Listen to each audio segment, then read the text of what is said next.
the weird thing about addiction and alcohol and stuff like that is the stuff that I miss from drinking. I mean, I don't miss the cocaine at all. No, I don't miss it, right? The stuff that I miss from drinking is the very stuff that's damaging to you, you know, like the you know, when it numbs you, it makes you a bit wild and all of that stuff. But I think that if you're under the impression that alcohol helps you when things are tough, this is why it's this is why it's so dangerous when things are going wrong in your life or stuff's difficult in your life, because it's like, it is a vicious circle. You drink to make yourself feel better. The alcohol makes you feel worse. So you drink to make yourself feel better. And then the alcohol makes you feel worse. And then you drink to make yourself feel better. And then what you think is, if I drink more, it will outweigh the moments where I don't feel so good. And then what you do is you think, I drink to make myself feel better. And then the time when I don't feel good, I'll drink through that time. Well, I didn't like... You're trying to lap yourself. Yeah, well, I and then you're drinking. I didn't like come downs. But no one does. But I'd be on a 3-day binge. And I was like, I'm going to crash hard.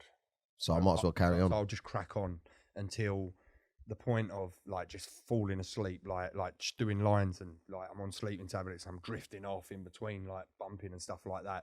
And I would just try and think, but it's such a delusion in my head. This is how crazy this thing made me.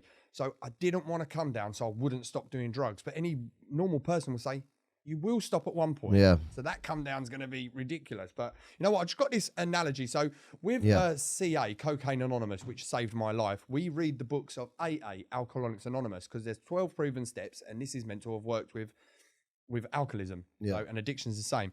It's a weird analogy, but when people, how can you go from being a heavy drug user to trying to stop doing it? Yeah. And it starts with you. So this analogy is, you know, if you're putting a table together, right, and you're putting one of the little wooden lugs in, and you're hitting it in, and you keep hitting it in, and it's not going on that hole, right? It's not going in because you're putting it in the wrong way, right? You're meant to turn it around and put it in the other way.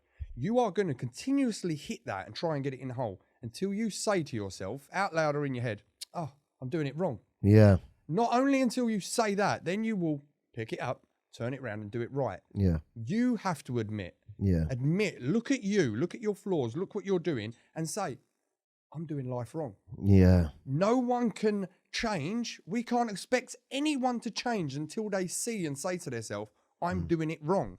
So just take a little step back.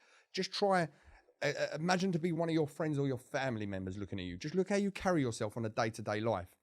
If you think you're doing that wrong, tell yourself, because you will not start to do it right until you admit that you're doing it wrong. Wow. Sorry, I hope that helped. Fucking hell, that's deep, man. Oh.